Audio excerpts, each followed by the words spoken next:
Let me see. Well, yeah, I have to begin in 1979, of course. Yeah, why was your father? Why was he jailed in Iran? My father was the general manager of the Sheraton hotel, and at the time he was allowing for alcohol to be served and for music to be played, and these were against the rule under the New Islamic Foundation. So the Revolutionary Guard arrested him, tortured him, and they were even going to execute him. But through some luck, my mother's side of the family had contacts who had contacts and were able to drag him out. So contacts, you know, where? Where they had their contacts? I mean, your mother's side?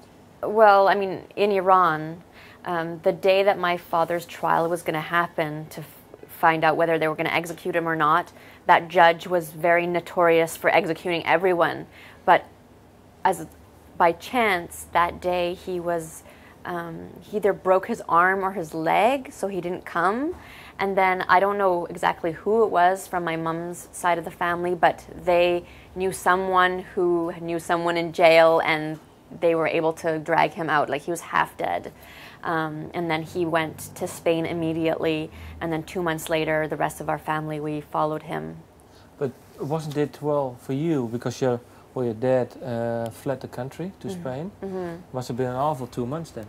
Well, I was only one, so I don't remember. I mean your mom. Yeah, well, I mean, the whole situation was awful. To this day, if I speak about, or if anybody talks about what happened then, my mom starts to cry because she remembers just how brutally tortured my father was.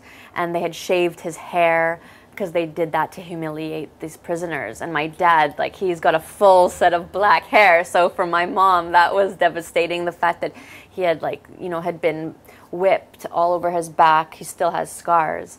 And so it was not just a terrible 2 months, but a terrible just few years.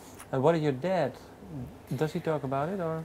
Not much. I think it's painful for him too. My parents are not very politically active, but it took a long time for me to even get any details about the situation. I mean, for the first 10, 12, 15 years of my life, they would not talk about it. Obviously, they don't want to tell these haunting things to a child.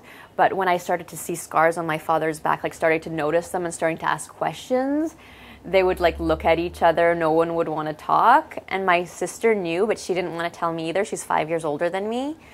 And I was like, why? Tell me what's happened. What happened to my dad? And then slowly they started to tell me. And then, you know, now they give me more details, but they just don't like talking about it.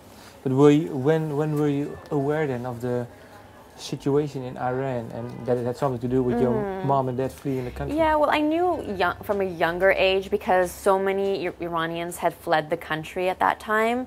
And, you know, growing up in school, you hear things. Okay. And so I knew that something bad had happened. I mean, the fact that my grandparents were left in Iran and cousins to this day I've never met in my life.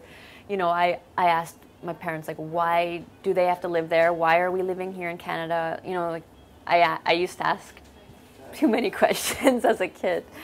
And, you know, I started to learn.